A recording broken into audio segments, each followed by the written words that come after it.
कभी ऐसा हुआ है कि जिंदगी बिल्कुल थम सी गई हो? आप कोशिश करते रहें पर हर दिशा में दीवार महसूस हो, और फिर अचानक कोई छोटी सी बात, कोई एक लाइन आपकी हवा निकाल दे। तेरे जैसा न तो कोई है और न नहीं। सुनने में अच्छा लगता है पर अंदर से एक सच्चाई चुभती है। मैं खुद ही अपना सबसे बड़ा समस्या भी हूं और समाधान भी। अनुपम खेर ने कभी ये लाइन कही थी जब उनकी खुद की जिंदगी लगभग टूट चुकी थी। एक वक्त था जब वो बड़े बड़े फिल्म सेट्स पर रोल खोज रहे थे, लेकिन जेब में बस किराए के पैसे होते थे। एक छोटी सी झोपड़ी में रहते थे और रोज खुद से कहते थे, मैं हीरो बनूंगा, बस एक मौका चाहिए। लेकिन वो मौका मिला और कुछ साल बाद वही लड़का जो लोगों के दरवाजे खटखटाकर काम मांगता था, पूरे देश का कूल डैड बन गया। और तभी उन्हें समझ आया कि दुनिया बदलने से पहले इंसान को खुद की कहानी बदलनी पड़ती है। यही किताब का सबसे बड़ा इंसाइट है कि जीवन के सबसे कठिन क्षणों में हमारा सबसे बड़ा सहारा हम खुद ही हैं। आपकी सबसे अच्छी बात असल में आप खुद हैं। अब सोचिए, ये लाइन कितनी साधारण लगती है, लेकिन जितनी बार जिंदगी नीचे गिराती है उतनी बार यही लाइन दोबारा उठाती भी है। अनुपम खेर कहते हैं, हर इंसान दो चेहरों के बीच जीता है, एक जो दुनिया को दिखाता है और दूसरा जो आईने में खुद से छिपाता है। उसी इंसान के दो अलग अलग वर्जन, लेकिन ज्यादातर लोग उस असली इंट्रोवर्ट वर्जन को एक्सेप्ट ही नहीं करते। क्यों? क्योंकि समाज ने हमें सिखाया है कि सफल दिखो लेकिन संवेदनशील मत लगो, उदास दिखो तो लोग सहानुभूति देंगे लेकिन इज्जत नहीं। और इसी डर से हम अपनी असली भावनाओं को अंदर बंद कर देते हैं। एक वक्त था जब खेर के पास काम नहीं था, लोग उन्हें भूल चुके थे। 80s में जब उन्होंने सारांश फिल्म की शूटिंग की तब वो सिर्फ 28 साल के थे, लेकिन 60 साल के बूढ़े का शानदार रोल निभाया। लेकिन शहर के उस फ्लैट में वापस आने के बाद अंदर से वो खुद को खो चुका महसूस करता था। फेम मिलने के बावजूद अंदर से शांति गायब थी। और तब उन्हें पहली बार समझ आया कि हमारी जिंदगी का असली ड्रामा स्टेज पर नहीं बल्कि हमारे अंदर चलता है। वो कहते हैं, मुझे लगा मैं दूसरों को इंप्रेस करने के लिए जी रहा हूं, लेकिन असल में मैं खुद से इंप्रेस होना भूल गया था। ये पहला बड़ा बदलाव है कि खुद से कनेक्शन टूट जाए तो दुनिया की तारीफ भी महसूस नहीं होती। अब सोचिए, आप दिन भर काम करते हैं, डेडलाइन चेज करते हैं, लोगों की अपेक्षाएं संभालते हैं, और फिर एक दिन सब रुकता है और सिर्फ एक खामोशी मिलती है। उस साइलेंस में ही पता चलता है कि आप खुद से कितना कनेक्ट हो या डिस्कनेक्ट। अनुपम खेर इसी साइलेंस में अपने अंदर घुसे। उन्होंने स्वीकार किया कि उनकी जिंदगी परफेक्ट नहीं थी, उनसे भी गलतियां हुई थी, रिजेक्शन मिला था, पर उन्होंने हर बार एक नई कोशिश की। और यही उनका स्टेटमेंट था कि फेल्योर से भाग के नहीं, उनके थ्रू गुजर के निकलना पड़ता है। यहीं से आता है किताब का दूसरा बड़ा इंसाइट, जो है फेल्योर आपको डिफाइन नहीं करते, वो रिफाइन करते हैं। अनुपम खेर ओपनली बताते हैं, जब उनकी पहली शादी टूटी वो लगभग डिप्रेशन में चले गए थे। एक वक्त ऐसा भी आया जब उन्हें लगा कि जिंदगी रुक गई है, करियर भी, इमोशंस भी। लेकिन फिर उन्होंने खुद से पूछा, अगर मेरी कहानी दुख पर खत्म होती तो आज तक मैं जिंदा क्यों होता? वो कहते हैं, हर इंसान के पास एक नया सीन होता है, बस उसे कट बोलकर रिटेक लेना सीखना चाहिए। ये सुनने में सिंपल लगता है, लेकिन यही सोच जिंदगी का डायरेक्शन बदल देती है। क्योंकि हर बार जब हम गिरते हैं हम अपने अंदर के एडिटर को एक्टिवेट करते हैं। वो एडिटर बोलेगा, कट, नेक्स्ट शॉट बेहतर लो। बस फर्क इतना है, ज्यादातर लोग वो नेक्स्ट शॉट लेते ही नहीं। अनुपम खेर ने कहा था, मैं अपनी जिंदगी का डायरेक्टर खुद हूं। और यही सबसे प्रैक्टिकल फिलॉसफी बन जाती है। अगर आप अपनी कहानी किसी और को लिखने देंगे तो वो अपनी जरूरत के हिसाब से नैरेटिव बदल देगा, लेकिन अगर आप डायरेक्टर खुद हैं तो आप खराब सीन में भी एक ट्विस्ट डाल सकते हैं। अब यही ट्रांजिशन हमें दूसरे कोर आइडिया तक लाता है, जो है सेल्फ एक्सेप्टेंस। खेर कहते हैं, जिंदगी में सबसे बड़ा रोल प्ले करना है, खुद का रोल। लेकिन आयरनी यह है कि लोग दूसरों की स्क्रिप्ट के हिसाब से जीते हैं। किसी को लगता है सफल बनना है तो दूसरों जैसा दिखो, किसी को लगता है रिस्पेक्ट चाहिए तो बलिदान करो। लेकिन सच्चाई यह है कि आपका असली वर्जन ही सबसे पावरफुल वर्जन है। फेक वर्जन सिर्फ टेम्परेरी अपलॉज लाता है, परमानेंट पीस नहीं। उन्होंने हॉलीवुड जाने की कोशिश की थी, लेकिन रिजेक्शन मिला। लोगों ने उनके गंजे सिर, उम्र, एक्सेंट का मजाक उड़ाया, लेकिन वो मुस्कुराए और बोले, मेरे पास सबसे पावरफुल चीज है, ऑथेंटिसिटी। जब दुनिया फिट होने की बात करती है, तब वो कहते हैं, स्टैंड आउट होने में शर्म क्यों? दरअसल यही तो जिंदगी का ट्विस्ट है।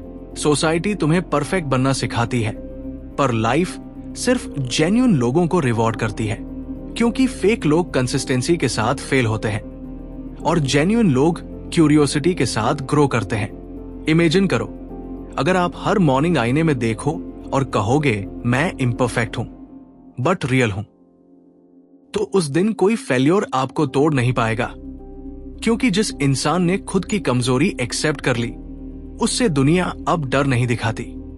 अनुपम खेर कहते हैं, मैं हर मॉर्निंग अपने गंजे सिर को देखकर थैंक यू बोलता हूं, क्योंकि इस वजह से मैं डिस्टिंक्ट हूं।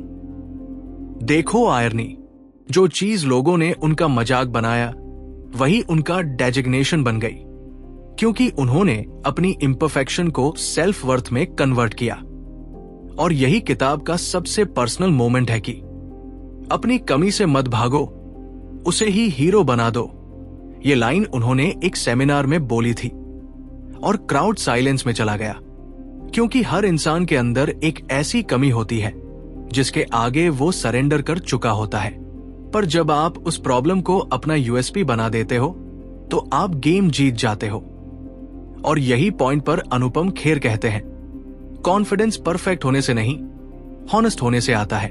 हम परफेक्शन चेज करते हैं, लेकिन हॉनेस्टी वो चीज है जो हर फर्क मिटा देती है, क्योंकि हॉनेस्टी एक सिग्नल है कि मैं रियल वर्ल्ड में हूं और मुझे अपना ट्रूथ एक्सेप्ट है।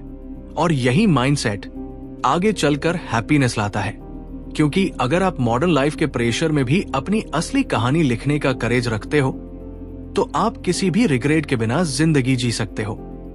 लेकिन कहानी यही खत्म नहीं होती। अनुपम खेर कहते हैं, जिंदगी एक कंटिन्यूस रिहर्सल है, फाइनल शो कभी नहीं होता। इसी लाइन के पीछे वो तीसरा सीक्रेट छिपा है, कैसे सेल्फ बिलीफ को एक्शन में बदला जाए। और वो हम अगले हिस्से में समझेंगे कि कैसे ये किताब सिखाती है कि अपने इनर एक्टर को एक्टिवेट करके हर प्रॉब्लम पर स्टेज परफॉर्मेंस दी जा सकती है। अगर आप इस किताब को खुद पढ़ना चाहते हैं, तो लिंक डिस्क्रिप्शन में है। जिंदगी एक फिल्म की तरह है, हर दिन नया सीन, नए डायलॉग्स और नए कैमरा एंगल। लेकिन सबसे बड़ी गलती जो ज्यादातर लोग करते हैं, वो ये कि वो सोचते हैं कि मैं तैयार नहीं हूं। अनुपम खेर कहते हैं, लाइफ के स्टेज पर कोई फाइनल रिहर्सल नहीं मिलती, आपको परफॉर्म करना पड़ता है, चाहे डायलॉग याद हो या नहीं।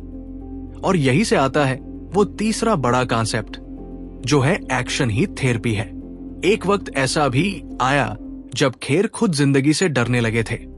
उन्होंने इंटरव्यू में कहा था, जब मैं डिप्रेशन में था तब मैं बहुत सोचता था, पर कुछ करता नहीं था। डे बाय डे एनर्जी गिरती गई, क्योंकि थॉट्स बढ़ते गए। और तभी उन्होंने महसूस किया कि एक्शन सोच से ज्यादा पावरफुल है। वो कहते हैं, जब आप कुछ करते हो, छोटा या बड़ा, तब आप अपने दिमाग को सिग्नल देते हो कि मैं कंट्रोल में हूं।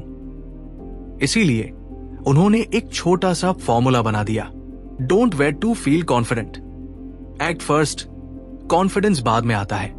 कितना सिंपल प्रिंसिपल है, पर जिंदगी भर का काम आसान कर देता है। सोचिए, अगर इंसान इंतजार करता रहे कि कब मोटिवेशन आए, कब सिचुएशन परफेक्ट बने, तो शायद कुछ शुरू ही ना हो। इसलिए खेर कहते हैं, स्टार्ट इम्परफेक्टली। उन्होंने अपनी पहली थिएटर क्लास में स्टेज पर पहली लाइन भूल गई थी, तो पूरी क्लास हंस पड़ी थी। लेकिन वो रुके नहीं, उन्होंने वही लाइन दोबारा बोली, हंसी के साथ, और पूरी क्लास ताली बजाने लगी। उनके शब्दों में ऑडियंस सिर्फ परफॉर्मर की होनेस्टी से कनेक्ट करती है, उसके परफेक्शन से नहीं। दरअसल यही माइंडसेट जिंदगी पर भी लागू होता है।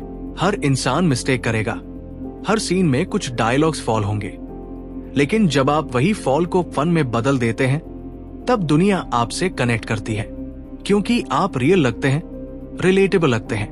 अनुपम खेर कहते हैं, मैं स्टेज पर जितनी बार गिरा हूं, उतनी बार एप्लॉज मिला है, क्योंकि उन्होंने हर मिस्टेक को लर्निंग के डायलॉग में बदल दिया। और यही किताब सिखाती है कि अगर लाइफ एक एक्ट है, तो हर फेल्योर एक रिटेक है, न कि टर्मिनेशन। वो कहते हैं, अपना परफॉर्मेंस लाइफ में डेली देते रहो, क्योंकि रियल एक्टर कभी कर्टन गिरने से नहीं डरता। जितनी बार आप कोशिश करते हैं, उतनी बार आप बेहतर होते हैं। और इंटरेस्टिंग बात यह है कि जब आप एक्शन लेते हो, तो फियर ऑटोमेटिकली श्रिंक हो जाता है। अनुपम खेर कहते हैं, फियर इमेजिनेशन का प्रोडक्ट है, और इमेजिनेशन रियलिटी बदल भी सकती है। मतलब वही दिमाग जो प्रॉब्लम क्रिएट करता है, सॉल्यूशन भी क्रिएट करता है, बस डायरेक्शन बदलनी होती है। अब यहां से एक और खास इंसाइट निकल कर आता है कि पॉजिटिविटी कोई गिफ्ट नहीं, एक चॉइस है। ये लाइन उन्होंने अपनी मां से सीखी थी। उनकी मां साधारण औरत थी, जम्मू की गलियों में पली बढ़ी, लेकिन दिल से फिलॉसफर थी। वो हमेशा कहती थी, बेटा, अगर किसी ने तुझे हर्ट किया है, तो तू बदला लेने के बजाय खुद और अच्छा बन जा। वही इंसाफ है, और यही फर्क क्रिएट करता है कि दुनिया रिएक्शन पे चलती है और खुश लोग रिस्पॉन्स पे। खेर कहते हैं, मैं हर नेगेटिव सिचुएशन को एक सीन की तरह देख लेता हूं। अगर किसी ने उन्हें इंसल्ट किया, तो उन्होंने सोचा गुड सीन मटेरियल। अगर किसी प्रोजेक्ट ने उन्हें रिजेक्ट किया, तो उन्होंने सोचा नाइस प्लॉट ट्विस्ट। इस अप्रोच ने उनकी लाइफ का वजन हल्का कर दिया। उनका ह्यूमर उनका शील्ड बन गया। उन्होंने खुद कहा था, मैं जिंदगी को इतना सीरियस ले ही नहीं सकता, वरना मैं मर जाता। ह्यूमर उनके लिए एस्केप नहीं, सर्वाइवल था। अब सोचिए, अगर हम सब हर सिचुएशन को थोड़ा लाइटर लेंस से देखें, तो क्या हम अपनी एंजाइटी को हाफ कर सकते हैं? जब आप लाइफ को ड्रामा के फॉर्म में देखना सीख जाते हो, तो हर ट्रेजेडी टेम्परेरी लगने लगती है, क्योंकि हर स्टोरी में क्लाइमैक्स के बाद एक हैप्पी एंडिंग होती ही है। बस रुकना मत। अनुपम खेर यही माइंडसेट हर इंसान में एक्टिवेट करना चाहते हैं। वो कहते हैं, अगर तुम खुद को हीरो नहीं समझोगे, तो दुनिया तुम्हें विलेन बना देगी। और हीरो बनना मतलब ईगो से भर जाना नहीं, बल्कि ये मानना कि मैं डिजर्व करता हूं एक बेहतर लाइफ। बस ये रियलाइजेशन ही इनफ है एक नई कहानी शुरू करने के लिए। अब बात आती है एक्शन के साथ वैल्यूज की। खेर कहते हैं, लाइफ में ऐसा कुछ करो जिससे तुम खुद पर गर्व कर सको।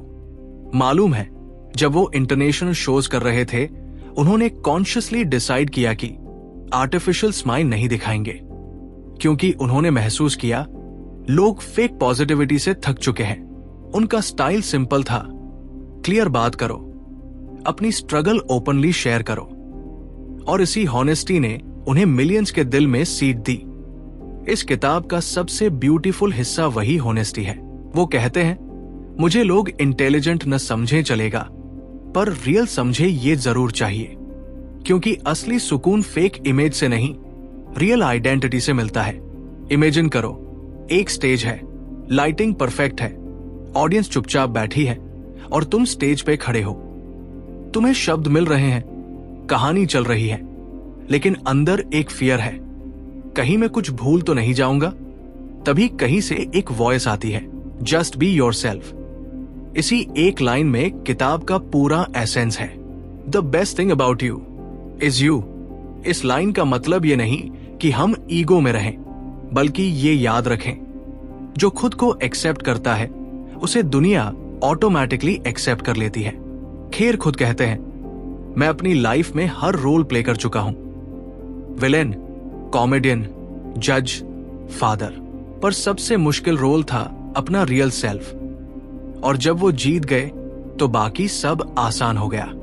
अब जरा सोचिए, अगर हम भी अपने अंदर के एक्टर को एक्सेप्ट करें, अगर हम भी हर फेल्योर को एक नेक्स्ट शॉट समझ के दोबारा ट्राई करें, अगर हम भी अपनी कमी को अपनी आइडेंटिटी बना लें तो जिंदगी बोरिंग कभी नहीं लग सकती, क्योंकि जिंदगी एक रिहर्सल है जहां परफेक्ट स्क्रिप्ट नहीं मिलती पर परफेक्ट मोमेंट मिलता है जब हम खुद पे ट्रस्ट करते हैं।